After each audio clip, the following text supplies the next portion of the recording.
Welcome back to our study on the book of Romans. This is the Sonship Review Part 8, and this is session 41. Boy, I guess I need to mark this here so I can make sure. Okay. I'm not saying that the Antichrist will not have influence outside of his particular area. Of course he will. But he will only rule in his kingdom.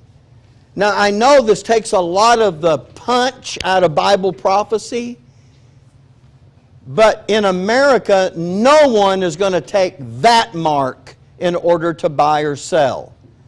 But look, we get all caught up in this, and so we start, let me see if I've got something here. Yeah. I remember when this was not on anything, when these little UPC codes first came out. Well, you know what? Here in America, they first knew about it over in California. So that assured it, didn't it? This was the mark of the beast. Yeah. And so, and so everything, and we looked at that and we thought, and some guys taught that was the beginning of the mark of the beast. And we didn't have it out here on anything. And so people even say, I'm not buying anything that's got that on it. I was one of them. Were you? Look, well, I'm in with you for making all kinds of crazy statements in the past. But they go, that's the beginning of the mark of the beast. I'm not. If nowadays, if you're not going to buy anything that doesn't have that on it, you're not going to have very much. Because it's on everything. It's just an inventory control thing. And here's the other thing, too. Remember when debit cards came out? Yeah. Oh, mark of the beast. Everything was the mark of the beast. What, they got cheese on broccoli? Mark of the beast. I mean, everything, it went nuts. It was like nobody could think anymore. Everything was about that. All right, well, here's what I'm going to say. And by the way, you still have your Bible open? I know we said we weren't going to read anymore, but just so that you kind of have an idea, look with me in verse 36. And the king, talking about the Assyrian, the Antichrist, and the king shall do according to his will, and he shall exalt himself and magnify himself above every god, and shall speak marvelous things against the God, capital G, of gods, and shall prosper till the indignation be accomplished. You remember what Paul said over in Thessalonians about what he would do in the middle of the week? He'd enter into the holy place and exalt himself, remember, above all that is called God or that is worshipped, so that he as God sitteth in the temple of God, showing himself that he is God. And you know what? And to Israel, to us, we hear that and we go, oh my goodness. But to Israel, you know what they're looking for? They're looking for a Messiah who is God in the flesh. That's why Jesus said, I come in my Father's name and I do all these works, and you don't believe me. Another will come in his own name, and him you will believe. He was talking about this whole issue here. And if you read on down, we don't have to do that, but I'm just trying to show you, this is the guy. This is the Antichrist. So let me get back to the point that I'm trying to make here. When Paul is talking about God sent preachers, and he says their sound and their words went into all the earth and to the ends of the world, he's just talking about the Jewish world, the world of Israelites. They heard it. Look, that Jewish community is very connected because of the feast days and the observances and those kinds of things. And don't you know there were plenty of people living in other parts of the world that didn't actually see the miracles of Jesus. You know good and well they heard about them because of the others that they were in contact with. That's the point Paul is making. Why is he making that point? Because their objection was, Okay, you sent preachers and we understood what they said, but only a few of us heard them. We didn't all hear it. And Paul is saying, every single one of you guys heard it. It went everywhere in the realm that it was supposed to go. And that's the point that he's making. Now, we go to the next verse, which is going to be verse 19. But I say, did not Israel know? Hey, don't confuse this. I almost wish I'd have put up from verse 17, 18, and 19 together. Don't confuse this as asking the same question again. As a matter of fact, turn in your Bible over to Romans to just look at this. I don't have a way to put it on the PowerPoint while we're doing this. So, Romans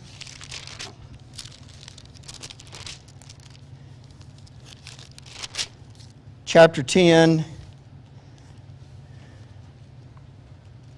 Look at verse 18. But I say, have they not heard? Verse 19.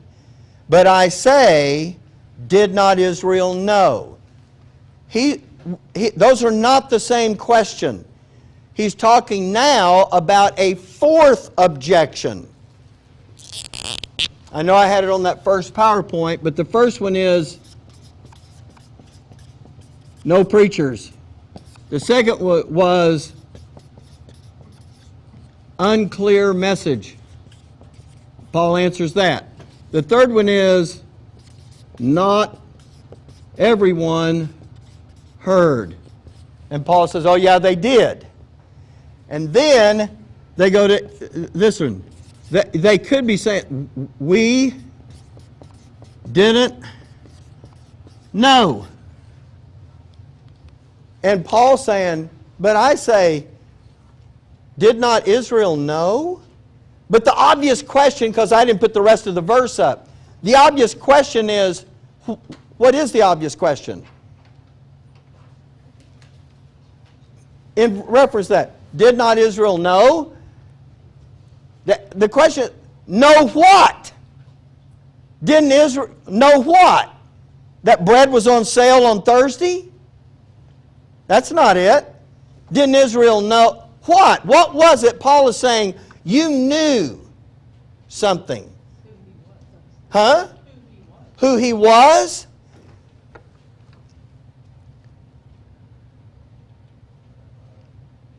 Anyone else? All right, so look, let's just walk through this. Look, they should have, shouldn't they? Let me give it to you in a nutshell, and then we'll just run through the verses with it. If you're in Israel, and there's only a few people that are actually believing that Jesus, are believing in Him as the Messiah, and everybody else either sees Him as a charlatan or a fake. And why would they think that? Because the religious leaders in the nation, which should have been pointing them all to their Messiah, were all condemning Him and contradicting Him and trying to ensnare Him so they could discredit Him. All of that was that. And if you're just in Israel, you know what you're saying? Look, the Pharisees don't like Him. The Sadducees don't like Him.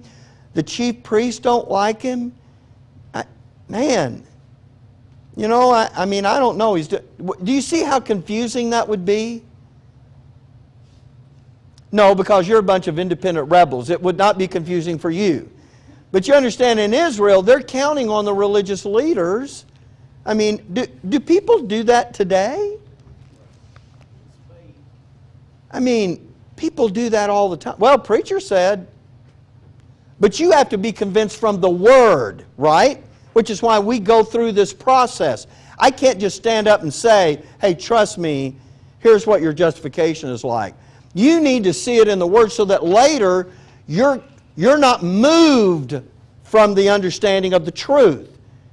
Because your understanding is based on what God said, not one preacher's opinion versus another preacher's opinion. And by the way, please,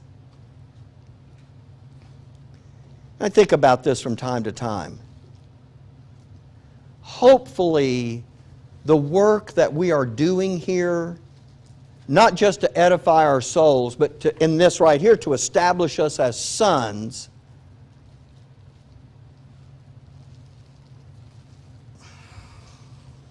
I'll talk about it at the end. Will you remind me at the end that I was going to talk to you about something? And I don't want to do this on camera. I'm going to do this off camera because of several reasons. Okay. But this is where it's going to tie into right here. There was something Israel was supposed to know. And here's the way I'm going to say it to you. Doesn't Paul knows Israel is supposed to understand what is going to be happening when the Messiah does show up. Why? Because all of that got described back in their scriptures. Exactly how. What their response was going to be. And when this was happening, look, I'm not trying to be cryptic about it. I want us to read the verses, but weren't they told that his mother would be a virgin, she'd call his name Emmanuel? Yeah. Weren't they told where he was going to be born in Bethlehem? And not only that, they were told what the response of their religious leaders and of the nation at large was going to be. They were told in advance they were not going to receive him as a nation at large. You know, that most of them, that it was going to be a remnant principle, and that it was going to infuriate the religious leaders, and it was going to provoke them to anger. And if you knew that, look, if you knew that, think of all the things that were said. This is what happened at his birth. This is what, just think about the star prophecy and the wise men and all of those things. All of those things get fulfilled one after the other, right on the money. It doesn't miss anything. And then you see the religious leaders attacking him in the way that they do. If Paul was saying, didn't Israel know that the things that are going on that make them wonder or question whether or not, they knew enough to realize that was supposed to be the expected response. That was supposed to make them stop and go, wait a minute. You know, you could just tick the boxes off, and they're going, even the fact that these guys hate him, that is the intended response. Now, God's not saying that's the only piece of evidence you have. It's not. But it is one more. And that is what he's talking about here. Didn't Israel know? And let's just move on down through this. Here it is. But I say, did not Israel know? First, and he's going to give you a couple of evidences here. So the first one is going to be with Moses. First, Moses saith, I will provoke you to jealousy by them that are no people, and by a foolish nation will I anger you. Now, I know you already understand that this is a quote because he's saying, first Moses saith. Well, where in the world did we see something that Moses said about that? In Deuteronomy 32. Now, this is important because what I'm going to do is give you a context for Deuteronomy 32. What do you already know about Deuteronomy?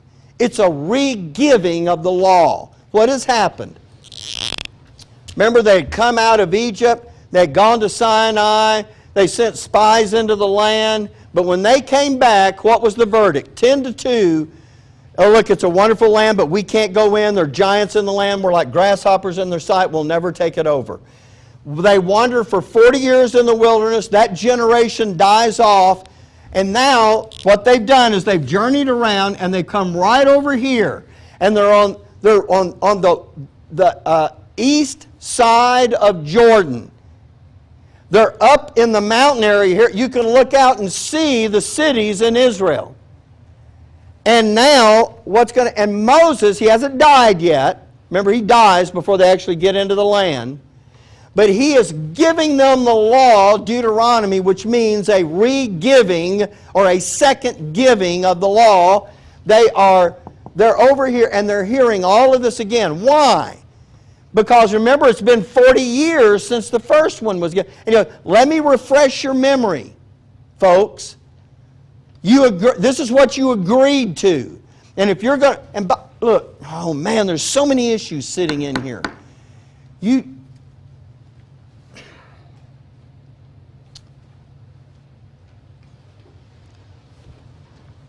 When they sent those spies into the land, you know what God meant to do?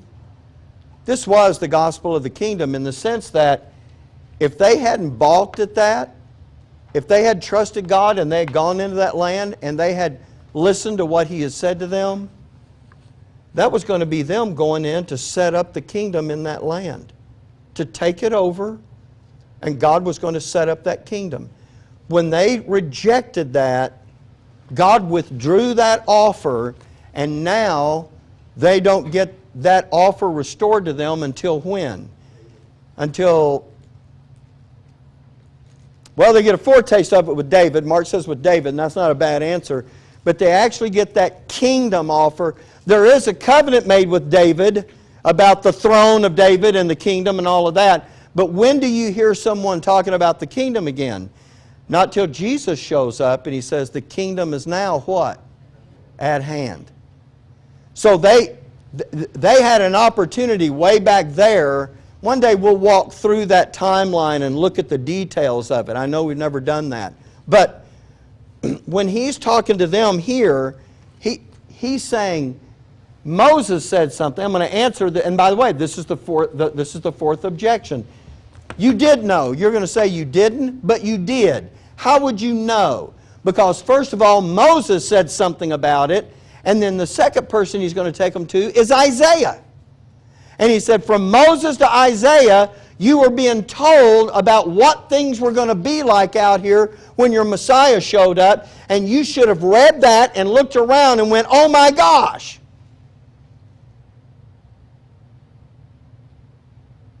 But instead, they chose to say, oh, well, we didn't know. Well, they did know, and that's the point that Paul is going to make here. So I want to walk us through it because knowing this is going to do something in our establishment as sons. I'll tell you what that is, but let's go through it and understand this. What do I got left here? Okay. So, I was giving you the background on this. So, in Deuteronomy, let's do this. Deuteronomy 31, 32, 33. Let's just start with that first. And I am going to put something up on the PowerPoint for you here. But in Deuteronomy 31, God says to Moses, I want you to write a song. And you're going to teach it to the children of Israel. And there's a time that's coming that they're going to sing this song. In chapter 32, actually verses 1 to 43, that is the Song of Moses. This is where he gets instructed to write the song at the end of 31. And in 32, he's going to write that song. Now, there is something sitting in 33. We'll fill it in a minute. But the book of Deuteronomy, folks, you have to start looking at these things in your Bible. I've said this to you before. You have to stop looking at the Old Testament like, man, that is a really big book with a lot of small print. What you have to do is you have to start looking at every piece of that as to where it fits in with everything else. Deuteronomy is it part of God's program with Israel? You better believe it is. And here's the stage. It is in what we refer to as the Exodus stage. The Exodus stage is not just about them coming out of Egypt. And I gave this to you before, so I'll just mention it to you here. There are 4 major sections to the Exodus stage. And they are, stage 1 is the book of Exodus. Stage 2 is the book of Leviticus. sorry, stage 2. I mean, it is the Exodus stage, but the first part of that stage is Exodus. The second part is Leviticus. The third part is Numbers. And the fourth part is Deuteronomy. And that's how the four main parts of the Exodus stage. By the way, you look at that and you go, how come Genesis is not in there? Because Genesis is not the Exodus stage. What stage is Genesis? The beginning. We called it something else. The beginning is right. Creation is right. Those are all right. Here's the way I taught it to you, that you obviously did not remember. Genesis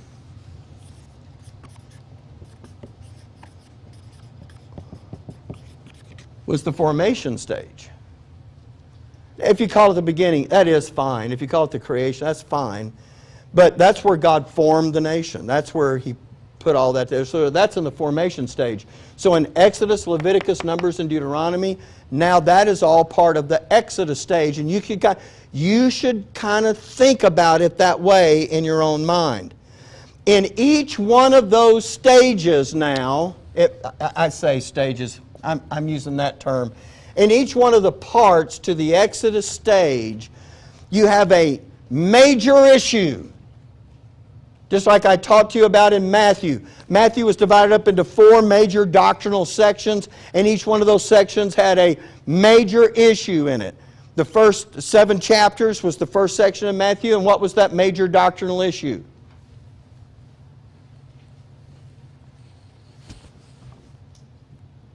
Drum roll, and Sermon on the Mount. Remember? Sermon on the Mount. All right, in the same way, I'm not sure why I'm drawing the comparison if we don't recall it, but in the same way, each one of these parts of this Exodus stage, each one of these books, has a major issue attached to it. So the first one is, in Exodus, God's Jehovah-ness and grace. That is a much more important issue than I can ever get across. It is huge. It is one of the 7 major doctrinal issues taught in the prophets. It is the main theme here in the Exodus part of the book of Exodus. God is educating Israel that He is going to be for them everything that they need, and especially that which they cannot produce on their own. God will do it. When we say it's by God's Jehovah-ness, we're not just talking about His name Jehovah, but we are, but what is that, what else is about that? If we say God is doing it by His Jehovah-ness and grace. All right, He is being everything that they need. Replace, if we look, well, I don't know if this helps any. Is God all powerful? Think of it like this. God is saying, by His Jehovah-ness, He is saying, by all of the power that I possess, I am going to provide for you those things that you can never provide for yourselves. It's almost by saying His godness, the fact that He is God and He has the power to do that. And what's the grace aspect about? Yeah, He's going to give it to them freely. All right. In Leviticus, you already know what that is. By the way, that was in chapters 1 to 18. In Leviticus, you already know what the main thing going on in Leviticus is. It's in chapter 26. What is that? The 5 courses of punishment. Israel's whole history given to you in a nutshell there, and everything is based off of that. In the book of Numbers, God is giving a warning to 2 groups. I don't want to parenthesize that. To Satan and to the Gentiles. There's something that God is doing there that He is issuing a you better watch it type deal. And that is going to be chapters 22 to 25. By the way, does anybody know what that is? That's that Balaam-Balak incident. That's the central issue that's going on. It's not the only issue. All right, the last two that I'm going to give you here are in Deuteronomy, because these are 5 things that God is doing. He's doing His Jehovah's and grace in Exodus, the course of punishment in Leviticus, warning of Satan and the Gentiles in Numbers, and in Deuteronomy we have 2 different things that are set forth here. The first one is the making of an additional covenant. And that is going to come into play. This additional covenant that God is reserving to Himself to do something that was not previously coveted for. And the other one is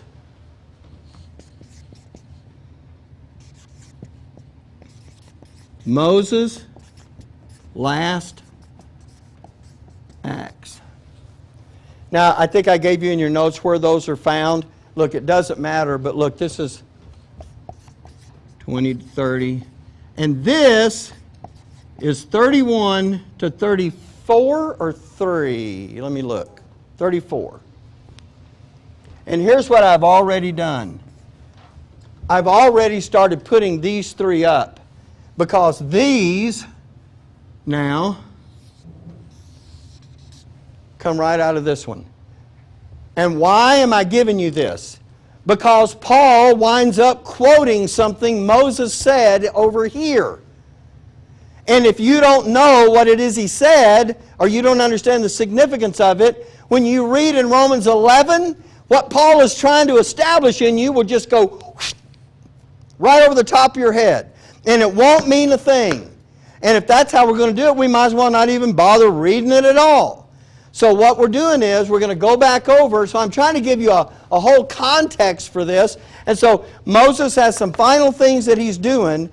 And it's over there in those final things that Paul is going to say, look, you guys are saying you didn't know. You did know. And here's how you knew. Because Moses said something to you over there at the end of the book of Deuteronomy.